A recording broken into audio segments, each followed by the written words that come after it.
이렇게 인사하세요.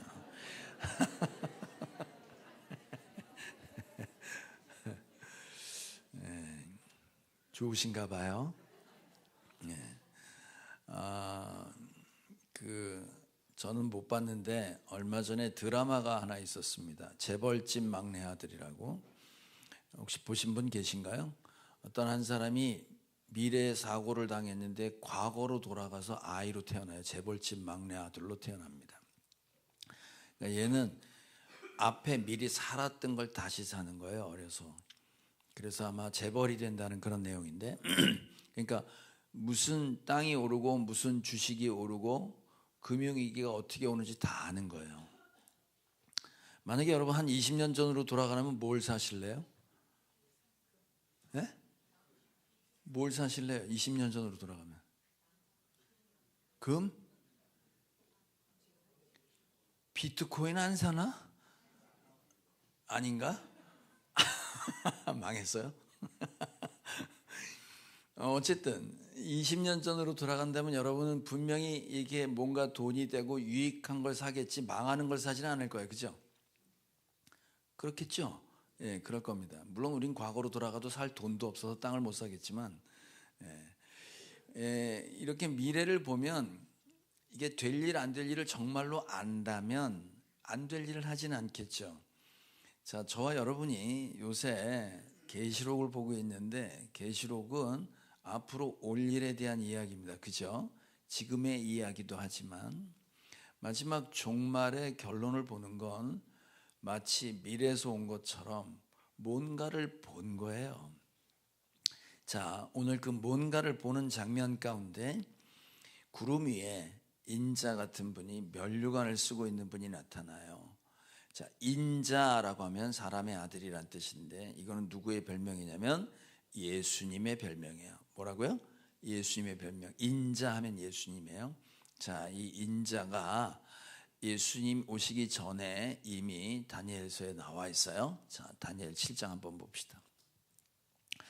내가 밤에 이러한 환상을 보고 있을 때 인자 같은 이가 오는데 하늘 구름을 타고 와서 옛적부터 계신 분에게로 나아가 그 앞에 섰다. 옛부터 계신 분이 그에게 권세와 영광과 나라를 주셔서 민족과 언어가 다른 뭇 백성이 그를 경배하게 하셨다. 그 권세는 영원한 권세여서 옮겨가지 않을 것이며 그 나라가 멸망하지 않을 것이다. 죄송해요. 제가 원래 목소리가 언쟁반에 옥구수를 하는데 어제 소리를 좀 질렀더니 목이 좀 잠겼어요. 이 지금 예수님 얘기예요. 예수님. 그러니까 예수님이 지금 서 계신데 구름 위에 면류관을 쓰시고 낫을 들고 있대. 낫. 여러분 요즘 낫 안 쓰는데 낫 뭐 할 때 쓰는 거죠? 추수할 때 풀 벨 때 쓰는 거예요. 자, 그런데 예수님이 추수할 때가 됐다는 게 이제 심판에 대한 메시지로 뒤에 가면은 포도주를 따서 술틀에 담고 밟았더니 그 피가 말 굴레, 말 고삐, 말이 꽤 높잖아요. 크잖아요. 그만큼 피가 찼다는 거예요. 그리고 그 피가 흘러가는데 1600 스타디온, 키로수로 한 300km 됩니다. 그러니까 엄청난 피가 흘러가는 큰 끔찍한 심판의 이야기를 추수의 이야기로 지금 얘기하고 있어요. 우리가 얼마 전에 추수감사주일 보냈는데 지금 그 추수를 그렇게 얘기하는데 예수님이 그냥 베면 되는데 한 천사가 나타나서 뭐라고 하냐면 이제 베세요 그러는 거예요. 그러니까 예수님이 베기 시작해요. 자, 심판의 주가 예수님인데 예수님이 그냥 베는 게 아니라 한 천사가 와서 예수님한테 베세요 그런단 말이에요. 그럼 이 천사는 누구의 명령을 받고 왔을까요? 하나님이시지. 자, 여기서 우리가 확인할 수 있는 거는 자, 마지막 때는 누가 아신다? 하나님만 아신다. 자, 마가복음 13장 시작.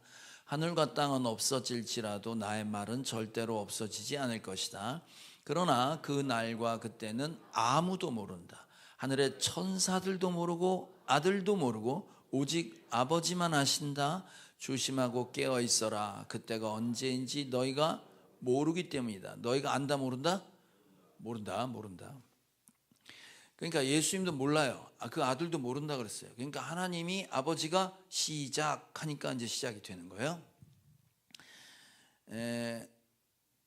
우리 그 정구나 목사님 사모님 되시는 조혜진 사모님의 아버님이 췌장암으로 3개월 시한부 판정을 받으셨어요. 그럼 이제 3개월 내에 돌아가실 확률이 크겠죠. 그러면 3개월 내에 돌아가신다는 선고는 받았지만 돌아가시는 날을 알아요, 몰라요? 몰라요. 알 것 같은데 아무도 몰라요. 왜 모르냐면 얼마 전에 우리 김수진, 우즈벡에 있던 김수진 선교사님 췌장암으로 돌아가셨잖아요. 그분 마지막 설교가 우리 강단에서 설교하시고 가셨단 말이에요. 그런데 그 사모님이 다시 선교사 재파송을 받아서 우즈벡에 가셨어요. 1년 반 됐는데 만났단 말이에요. 만났더니 뭐라고 하시냐면 1년 동안 자기 남편 사진을 걸어놓고 욕을 하고 원망을 하며 1년을 버텼대. 왜요? 그랬더니 어떻게 일을 하는지 하나도 안 가르치고 가셨다는 거예요. 전화번호도 모르고 이 연락처가 누군지, 컴퓨터에 뭐가 들었는지, 어떤 문서를 작성해서 어디에 보내야 되는지 아무것도 안 알려주고 가셨다는 거예요. 이상하잖아요. 암 선고 받고 죽을 날을 선고 받으셨는데 가시면서 하나도 안 가르쳐 주셨다 이거예요. 여러분, 사람은 살면 생명이 있기 때문에 내가 죽는다고 해도 살려고 애를 쓰죠. 그래서 내가 죽는 날을 정확히 아무도 몰라요. 아무도 모른다고. 여러분, 내일 갈지 모레 갈지 아무도 몰라요. 저는 왜 천년만년 사세요라고 인사하라고 그랬냐면 얼마 전에 우리 최희숙 권사님 어머님 신방 갔어요. 93세 되신 권사님인데 하반신을 못 쓰시고 누워 계세요. 신방을 갔는데 권사님 이빨도 별로 없으신데 그분이 저를 위해서 이제 가면 권사님 나이 많이 드셨으니까 목사가 기도해 주는 게 아니라 저를 위해 기도해 주세요 그랬단 말이에요. 그랬더니 발음도 잘 안 되는 분이 저를 놓고 기도해 주시는데 하나님 아버지 우리 목사님 천년 만년 살게 해주세요. 그렇게 기도해 주셨어요. 저 꽤 오래 살 것 같습니다. 제가 여기 있는 사람 다 묻어드리고 갈게. 걱정하지 마세요. 우리는 이렇게 살 날 미래, 그러니까 언제 멸망한다라고 말하는 짝퉁들이 있어요. 어떤 종교를 떠나서 다 이때가 종말이다라고 말하는 건 다 짝퉁이에요. 헷갈리지 마시라고요. 아무도 모른다고 그랬어요. 무슨 조짐이 보이는 것도 아니에요. 지금 말세를 살고 있고 언제 개인적인 종말과 역사적 종말이 올지 아무도 모릅니다. 자, 오늘 추수의 이야기를 하는데 추수가 곧 심판이다. 이 구조는요 계시록에만 나오는 게 아니라 이미 구약에 있었어요. 자, 요엘서 한번 볼게요. 3장 13절 시작. 거두어드릴 곡식이 다 익었으니 너희는 낫을 가지고 와서 곡식을 거두어라. 포도주 틀이 가득 차고 포도주 동마다 술이 넘칠 때까지 포도를 밟듯이 그들을 짓밟아라. 그들의 죄가 크기 때문이다. 여러분, 추수는 아무 때나 해요? 때가 돼야 해요? 때가 돼야 되지. 이스라엘이 예수님 당시에는 추수를 2번 했어요. 언제 2번 했냐면 봄에 보리와 밀을 수확할 때 추수를 1번 했고요. 가을에 포도나 올리브를 딸 때 추수를 했어요. 그래서 추수를 한다는 건 곡식이 익었을 때죠. 익기 전에 추수하는 사람이 어디 있어요? 낫을 빼는 사람이. 이미 익었을 때 다 익으면 추수를 한단 말이에요. 근데 요엘서에 뭐냐면 거두어드릴 때가 됐다 그래요. 그죠? 그러면 익었을 때인데 심판은 익은 거를 뭐라고 상징할까? 익었다는 걸 뭘 보고 심판 시작할 때 익었네? 익은 건 뭐냐 이거죠. 자, 이 얘기가 계시록에도 비슷한 게 또 나와요. 심판의 얘기가. 자, 계시록 19장 마지막 때입니다. 시작. 그의 입에서 날카로운 칼이 나오는데 그는 그것으로 모든 민족을 치실 것입니다. 그는 친히 쇠 지팡이를 가지고 모든 민족을 다스릴 것이요 전능하신 하나님의 맹렬하신 진노의 포도주 틀을 밟으실 것입니다. 예수님이 포도주 틀을 밟아? 포도주 틀을 밟으면 어떻게 돼요? 포도가 터지겠지. 그 빨간 게 피로 상징돼서 그 피가 흘러 넘칠 것이다 이렇게 얘기를 하고 있는 거예요. 자, 때가 된다고 할 때는, 익었다고 할 때는 언제를 말하냐면 노아 홍수 때 말입니다. 노아 홍수 때 물로 다 심판했잖아요. 그럼 하나님이 이 세상을 심판할 때 뭘 근거해서 심판하셨냐 이 말이에요. 그것도 역시 추수한 것처럼 싹 거두었는데.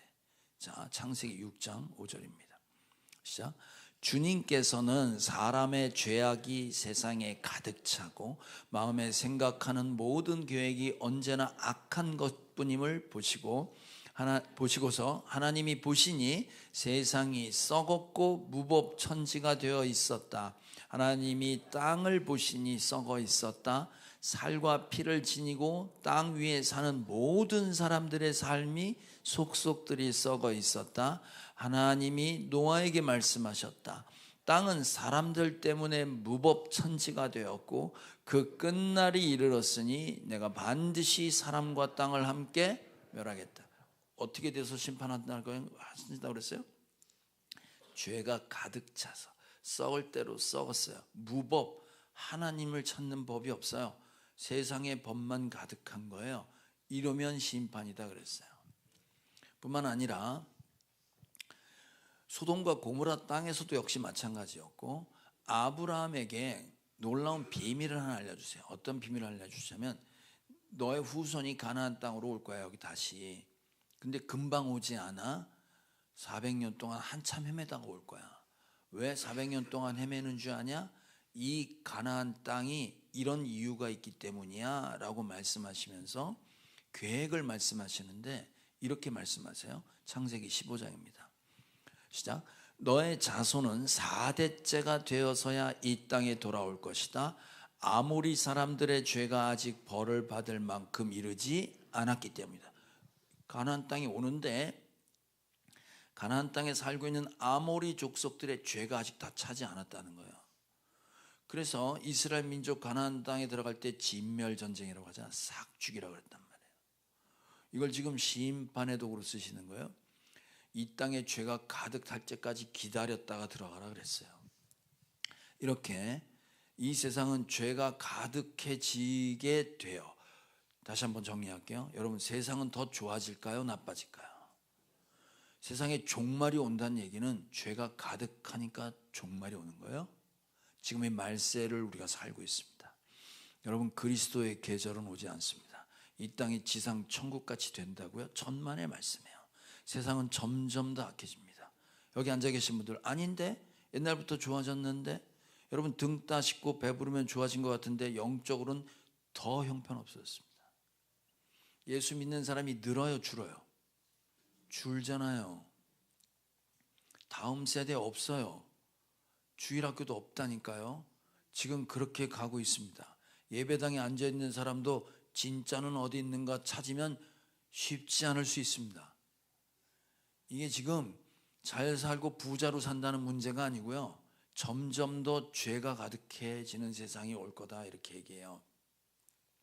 자, 오늘 이 14장의 심판의 구도는 시작할 때 보면 14장에 뭐가 있었냐면 시온산에 어린 양이 있고 그 옆에 14만 4천이 있었어요.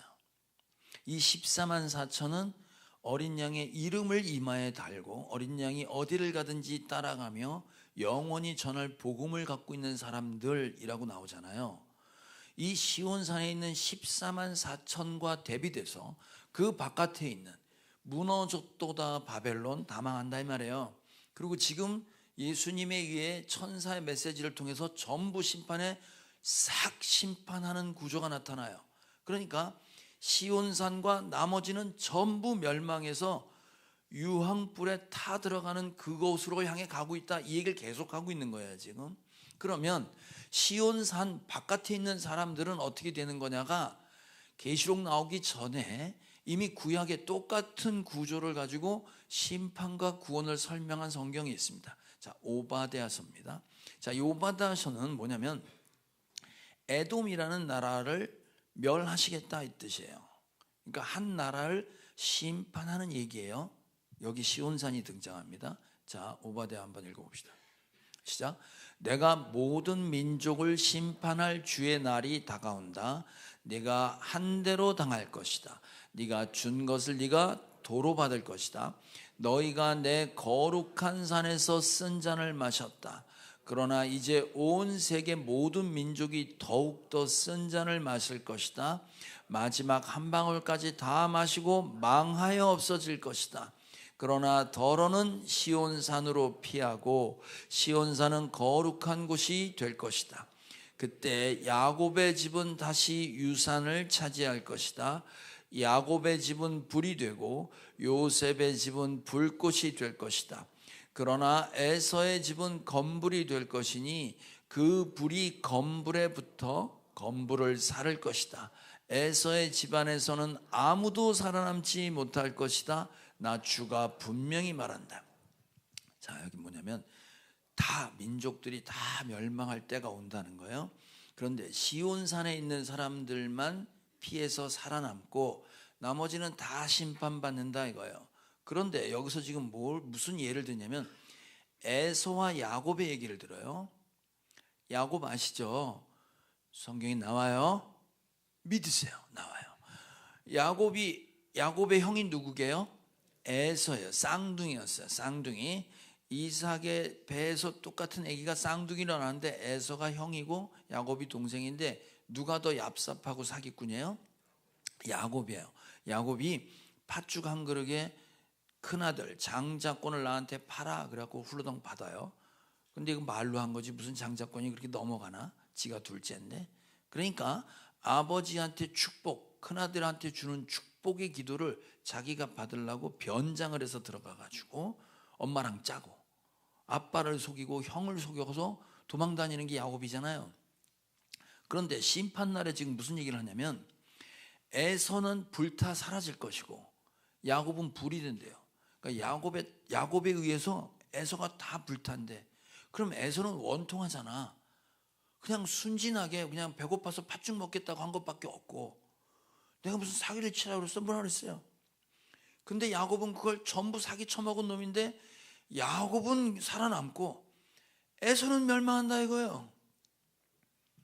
그럼 도대체 뭐냐 이거지.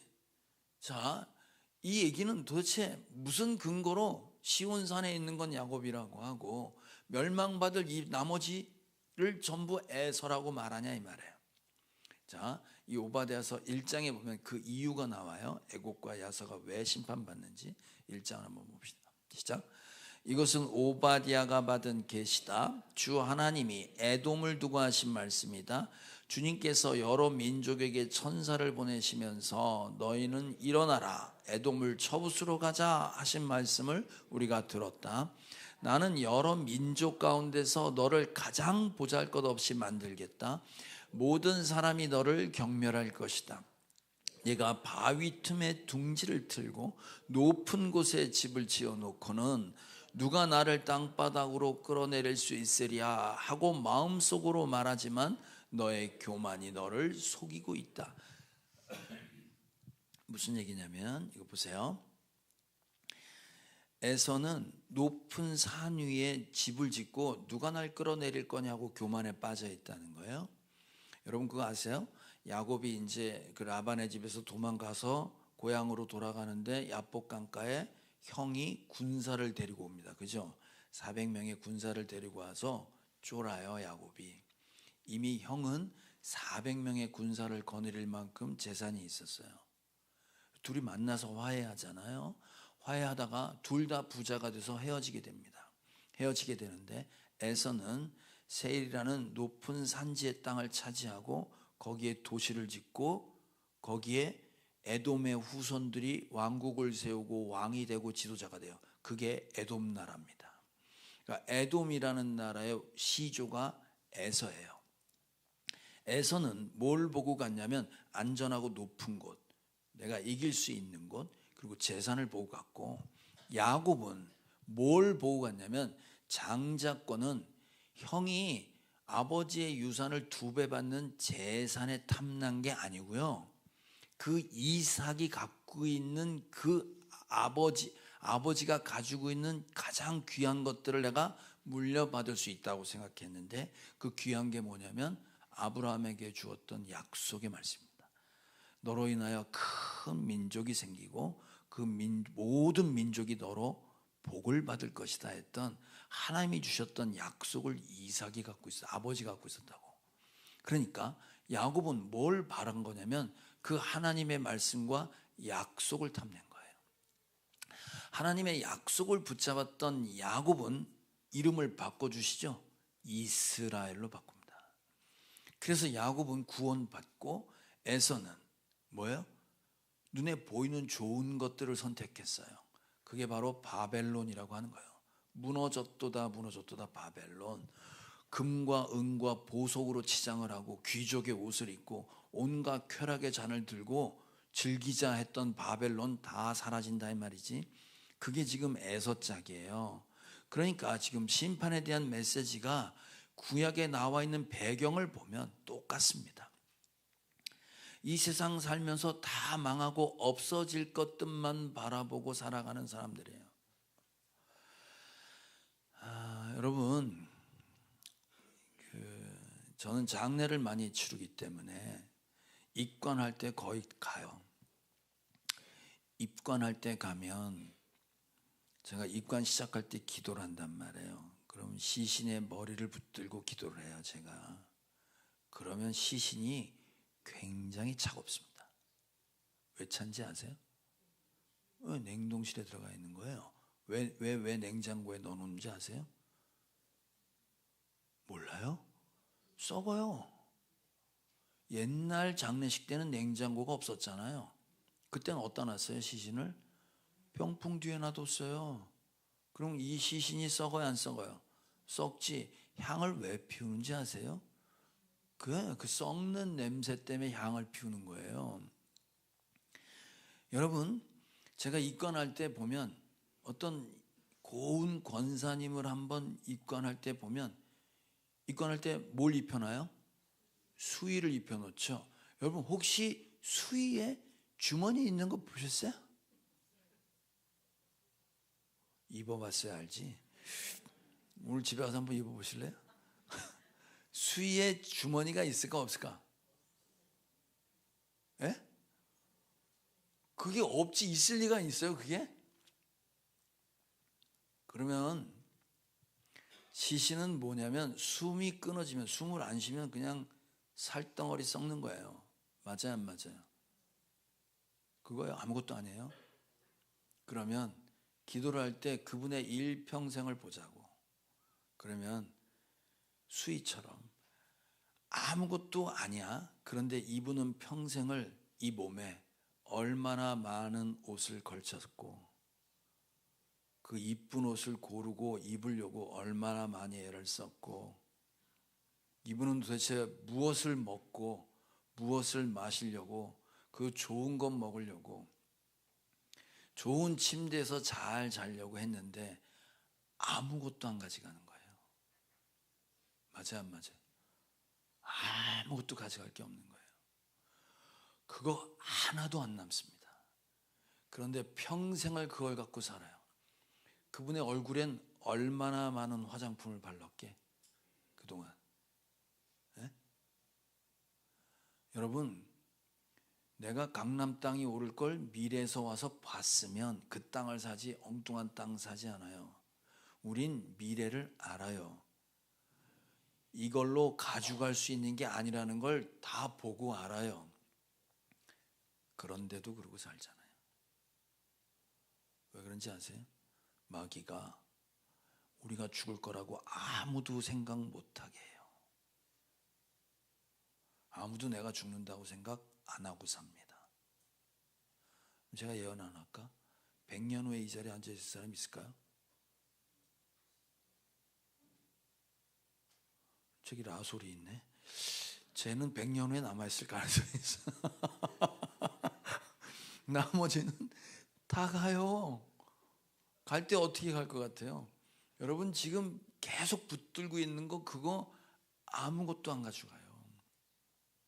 자, 오늘 술틀을 밟아. 포도를 따가지고 술틀 큰 통에다가 담아 포도를 짓밟으면 그게 빨간 즙이 나올 거 아니에요. 그걸 피라고 그래 지금. 그 피가 말 높이까지 차갖고 사람 키만큼 차가지고 300kg 흘릴 만큼 피가 흐른다. 그런데 그 술틀은 어디 있다고 얘기했냐면 시온성 성 밖에 있는 술틀에다가 밟아라 그랬어요. 그러면 술틀을 밟을 때 성 밖에 내놓고 심판에 밟아 죽이는 거지, 밟아 죽이는 거에 대한 해석을 히브리서에서는 이렇게 놨어요. 성 밖에서 밟아 죽이는. 자, 히브리서 13장입니다. 시작. 그러므로 예수께서도 자기의 피로 백성을 거룩하게 하시려고 성문 밖에서 고난을 받으셨습니다. 그러므로 우리도 진영 밖으로 나가 그에게로 나가서 그가 겪으신 치욕을 짊어집시다. 사실 우리에게는 이 땅 위에 영원한 도시가 없고 우리는 장차 올 도시를 찾고 있습니다. 이 땅엔 도시가 없고 영원한 하늘에 있는 도성을 바라보니 우리도 예수님이 성문 밖에서 치욕 십자가에 달려 죽으신 거 피 흘려 우리도 그럽시다라고 얘기하는 거잖아요. 그러면 예수님이 성문 밖에서 그의 피로 성문 안에 있는 이것들을 거룩하게 하기 위해서 밖에서 피 흘렸다 이 말이에요. 자, 이 말은 무슨 말이냐면 구약의 제사 제도에 대속제가 있어요. 속죄제, 죄를 속하여 주는, 죄를 용서받는 제사가 있었어요. 그 뭐냐면 어린 양을 안수하여 그 죄를 다 뒤집어 씌우면 나는 깨끗해지고 얘가 더러운 놈이 되는 거예요. 얘가 죄덩어리가 되는 거지. 죄덩어리는 부정한 거예요. 거룩한 곳에 있지 못해요. 그러니까 얘를 죽여서 그 피를 뿌리고 나머지는 어디다 갖다 태웠냐면 성문 밖에서 갖다 태웠어요. 에이, 더러운 것, 쓰레기 태우듯이. 예수님이 십자가에 피 흘린 게 그런 거라는 거예요. 우리는 거룩해지고 자기는 부정해 쓰레기가 돼서 거기서 불 태우는 것처럼 짓밟혀서 피 흘리셔서 우리가 거룩해졌으니 너희도 그렇게 하라는 거예요. 성문 밖으로 나가라는 거예요. 그럼 예수님이 나갈 수 있었던 것, 제자들이 나갈 수 있었던 건 뭐 때문에 나갔냐면 우리가 살 도시가 지금 땅 위에는 없다는 거예요. 다 사라질 거라는, 다 바벨론이라는 거예요. 그러므로 우리가 갈 곳은 저 하늘에 있는 새로운 도성이다 이 말이에요. 여러분, 히브리서 나와 있는 많은 믿음의 조상들이 있습니다. 믿음의 영웅들이 있어요. 영웅들의 공통점이 있습니다. 이 사람들은 어떤 사람들이냐면 뭔가를 본 사람들이에요. 뭔가를 봤어요. 뭘 봤는지 아세요? 자, 히브리서 11장 시작. 믿음으로 아브라함은 부르심을 받았을 때 순종하고 장차 자기 몫으로 받을 땅을 향해 나갔습니다. 그런데 그는 어디로 가는지 알지 못했지만 떠난 것입니다. 믿음으로 그는 약속하신 땅에서 타국에 몸붙여 사는 나그네처럼 거류하였으며 같은 약속을 함께 물려받을 이삭과 야곱과 함께 장막에서 살았습니다. 그는 하나님께서 설계하시고 세우실 튼튼한 기초를 가진 도시를 바랐던 것입니다. 아브라함 나그네처럼 살았대요. 약속한 땅 가나안 땅에서 살았는데 가나안 땅이 약속한 땅이잖아요. 그럼 거기서 땅 사고 말뚝 박아야지. 근데 텐트 치고 놀러 온 것처럼 여기가 내 집이 아니다 말이에요. 내가 갈 집은 하나님이 세우신 튼튼한 집이 따로 있다 이 말이야. 그러니까 내가 갈 고향이 따로 있고 내가 가야 될 본향이 따로 있고 여기는 지금 타국살이 하는 것처럼 외국에 갔다 오는 것처럼. 우리 미네 카나다 갔다 1년 만에 왔는데 짐 도로 다 싸갖고 왔어요. 저 왼수는 외국 가서 1년 동안 살고 왔는데 짐 다 싸갖고 왔어요. 그 외국이 본향이 아니니까 일로 다 싸갖고 온 거 아니에요. 지금 보세요. 지금 믿음의 조상들은 내가 있을 곳이 이곳이 아니라 저 영원한 곳이 있다고 생각하고 사는 거예요. 예수님도 그러셨다는 거예요. 그 제자들과 우리한테 하는 얘기가 똑같은 얘기가 뭐냐면 저 진영 밖으로 나가라 이거야. 왜? 이곳이 우리가 살 곳이 아니야. 진짜 살 곳은 따로 있다는 거예요. 여러분, 이게 지금 우리 보고 진영 밖으로 나가라. 진영 밖은 세상이잖아요. 바벨론이잖아요. 죄 가운데 있는 사람들이잖아요. 글로 가라고 하는 거예요. 여러분, 우리를 왜 세상에 보냈는지 아세요 혹시? 왜 세상에 보냈냐고. 구약에 보면 예언서라고 있어요. 예언서. 예언서는 뭐냐면 예언자들이 한 얘기예요. 예언자들을 그럼 하나님 왜 보내셨냐면 하나님의 사람들이 하나님의 말씀을 지키지 않으면 다 죽는 거예요. 다 멸망하는 거예요. 다 지옥 보내기로 약속하셨어요. 그게 하나님의 공의고 정의예요. 죄와 함께 있지 못하세요. 죄인들은 전부 벌 받아야 돼요. 그래서 심판해야 되는데 하나님이 심판하시기 누굴 보냈어요? 예언자를 보냈어요. 예언자. 그래서 그렇게 살지 마라. 니네 그렇게 살다간 다 멸망한다 하고 예언자를 보내신 것처럼 저와 여러분을 이 세상에 보냈다고 할 때는 우리는 비밀을 아는 거예요. 이렇게 살다간 바벨론 속에서 살다간 결과가 어떤지는 다 알아요. 그러니 그 사람들을 향하여 그렇게 살지 말라고 우리를 세상에 보낸 거예요. 세상 속으로 들어가면 고통받지. 여기가 어차피 살 땅이 아니고 하늘나라가 있으니 그걸 볼 수 있는 사람만 나가라 그런 거예요. 그래서 예수님 놀랍게 추수할 때 일꾼 보내달라고 했잖아요. 추수를 또 다른 말로 번역했어요. 예수님은. 자, 마태복음 9장 시작. 예수께서 무리를 보시고 그들을 불쌍히 여기셨다. 그들은 마치 목자 없는 양과 같이 고생에 지쳐서 기운이 빠져 있었기 때문이다. 그래서 제자들에게 말씀하셨다. 추수할 것은 많은데 일꾼이 적다. 그러므로 너희는 추수하는 주인에게 일꾼들을 그의 추수밭으로 보내시라고 청하여라. 보니까 바벨론에 속한 사람들은 다 죽어가는 거예요. 이 중에 건져낼 사람이 있는데 건져낼 사람이 없다는 거예요. 그래서 사람 좀 불러다오 그런 거잖아. 그래서 부름받은 사람들이 여기 앉아 있는 거예요 지금. 여러분 그래서 세상에 보내래. 그러면 여러분이 재벌집 막내 아들의 드라마의 주인공처럼 내가 미래를 아는 사람이라면 어떻게 살아야겠어요? 엉뚱한 짓 할래요? 돈 안 되고 아무런 영양가 없는 일에 평생을 바치겠냐고. 그런 멍청이는 없잖아요. 여러분 사람이 그 사람의 됨됨이를 보려면 어떤 때 보냐면 없을 때가 아니라 있을 때 보면 알아요. 뭔가 나한테 권리와 특권이 있을 때 그거 어떻게 쓰는지 보면 알아요. 여러분 제가 정치 얘기하는 게 아니에요. 지금 이 나라가 굉장히 시끄러운 건 뭐냐면 대통령이 대통령의 일을 안 해. 이게 얼마나 귀하고 이 특권이 얼마나 귀한 건지를 몰라. 그러면 나라가 어렵습니다. 여러분 우리도 똑같은 특권을 갖고 있는 거예요. 오늘 부서장 임명받은 사람들 한번 보세요. 예를 들어 볼게. 이 중에 지금 예배하다가 한 분이 픽 쓰러졌네. 이유는 몰라. 악 하고 퍽 쓰러졌어요. 자 그러면 픽 쓰러졌어. 그럼 여러분 누가 달려 나와야 돼?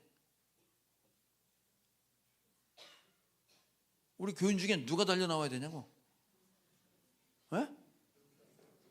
대답을 하세요 권중영 집사님.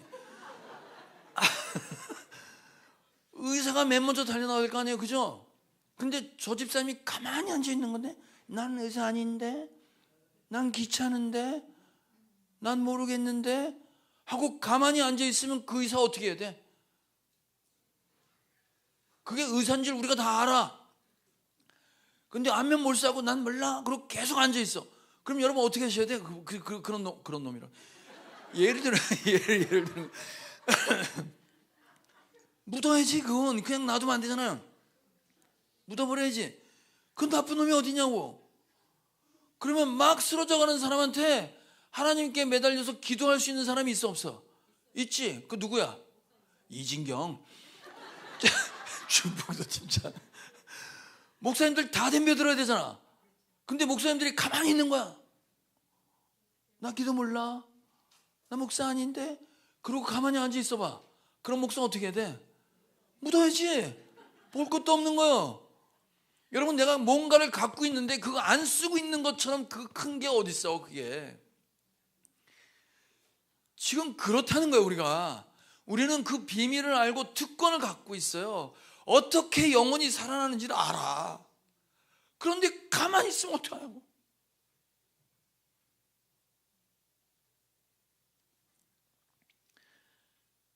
베드로가 주님이 불렀어요. 야, 지금 그만 좀 자고 일어나라 자식아. 몇 번 깨웠어? 3번 깨웠는데 3번도 자빠자. 날 위해서 지금 기도 좀 해달라 그랬는데 그냥 자빠자. 다음날 아침에 눈 뜨니까 십자가에 달려 죽으시네. 그 밤에 그 기도의 자리가 어떤 자리인지 몰랐던 거야. 예수님 잡히실 때 3번 부인했잖아. 재밌는 얘기 해줄까? 주일학교에서 베드로가 3번 부인했대요. 그랬더니 어떤 꼬마 학생이 베드로가 부인이 3명 있었어요? 그 얘기 듣고 나는 예수님 따르는데 자기를 부인하고 십자가를 지고 알아서 자기 부인, 그 부인이 마누라 데리고 오라는 얘기구나. 난 그 처음 알았어. 어려운가 이 얘기가? 여러분, 베드로가 그 부인했던 그 자리가 얼마나 큰 역사적인 자리인지 나중에 알았어요. 그리고 주님 마지막에 하신 말씀 있지. 내가 너를 데리러 다시 오겠다 그랬어요. 다시 오는 날은 잊어버리지 않으려고.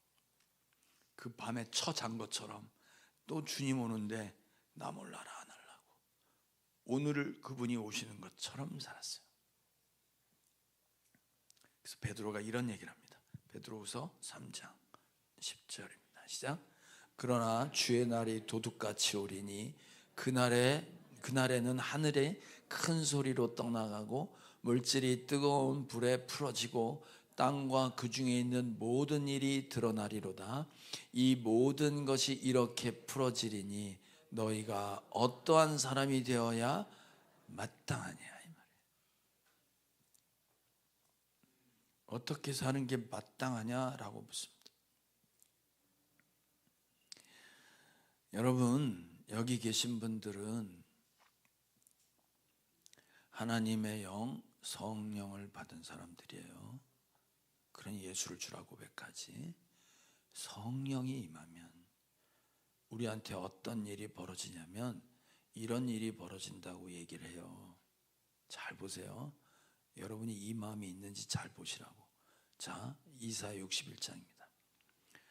주 여호와의 영이 내게 내리셨으니 이는 여호와께서 내게 기름을 부으사 가난한 자에게 아름다운 소식을 전하게 하려 하심이라. 나를 보내사 마음이 상한 자를 고치며 포로된 자에게 자유를, 갇힌 자에게 노임을 선포하며 여호와의 은혜의 해와 우리 하나님의 보복의 날을 선포하여 모든 슬픈 자를 위로하되 무릇 시온에서 슬퍼하는 자에게 화관을 주어 그 죄를 대신하여 기쁨의 기름으로 그 슬픔을 대신하며 찬송의 옷으로 그 근심을 대신하고 그들이 의의 나무 곧 여호와께서 심으신 그 영광을 나타낼 자라 일컬음을 받게 하려 하심이라. 무슨 얘기냐면 하나님이 내 안에 들어온 사람들은 저 바벨론 속에 살고 있는 사람들이 보인다는 거예요. 그들은 마음이 가난하고 어딘가 매여서, 돈에 매여서, 권력에 매여서, 섹스에 매여서 포로되고 갇힌 자들에게 자유함을 주고 싶고 슬픔과 애통 있는 사람을 기쁨으로 바꿔주고 아무것도 아니고 버려질 사람을 하나님의 영광이 나타낼 사람으로 바꾸어 줘라. 이런 마음을 주신다는 거예요, 우리한테. 그래서 우리를 보내시는 거예요. 여러분, 어저께 성령 수양을 했습니다. 생명의 삶 15기인데 12기를 수련한 청년이 매 기마다 생명의 삶 하는데 밥을 한 번씩 사요. 자기가 요리를 해. 이번에도 갈비찜을 했어요. 갈비찜을. 근데 그 친구는 주님을 만나고 자기가 포로됐고 갇혔던 삶에서 자유케 된 거예요. 그러고 난 다음에 자기가 어떻게 살아야 되는지 고민하다가 자기가 할 수 있는 게 있는 거야. 자기가 할 수 있는 게 요리하는 거야. 그 친구 왜 요리를 배웠는지 알아요? 그 친구 술집 했었어요. 술집에서 안주 만들고 요리를 만들었어. 그 요리 만드는 게 자기 재주야. 하나님이 주신 게 그거야. 의사가 가만히 안 있었던 것처럼 자기는 할 수 있는 게 없는 거야. 그거 할 수 있는 거야. 그래서 요리한 거예요. 갈비 비싸요. 그 소고기 갈비였어요. 그제 먹은 거. 그런데 그 갈비 할 때 돈 낸 사람이 있어요. 돈 낸 사람이 있다고. 누가 먹고 싶은데 쌀이 없어. 돈 안 내. 그게 뭐냐고. 그러니까 잘 보세요. 우리가 이 땅을 살면서 우리가 이 세상을 보내셨을 때 그 사람들을 살릴 수 있는 게 내가 가지고 있는 게 있다니까. 그 다 주셨어요. 다 주셨다고. 그렇게 살라는 거예요. 그렇게 하라고. 다 사라지고 없어질 거 붙들지 마시고, 여러분, 우리를 하나님께서 특권과 미래를 봤어. 우린 다 미래를 본 자들이야. 우리가 진짜 가야 될 곳이 어딘지, 우리의 결론과 마지막이 어떻게 될지를 알아요. 세상에 다 타서 사라질 것들에 목매지 마시고, 거기에 목숨 걸지 마시고, 이미 주어진 것 갖고 최선을 다하세요. 돈 버는 사람 돈 많이 버세요. 머리 좋은 거 주신 분들, 박사님들 잘 들으세요. 연구 많이 하세요. 주신 은사로 사람 살리는 데 쓰임 받는 복의 통로 되길 주님의 이름으로 축원합니다. 찬양합시다.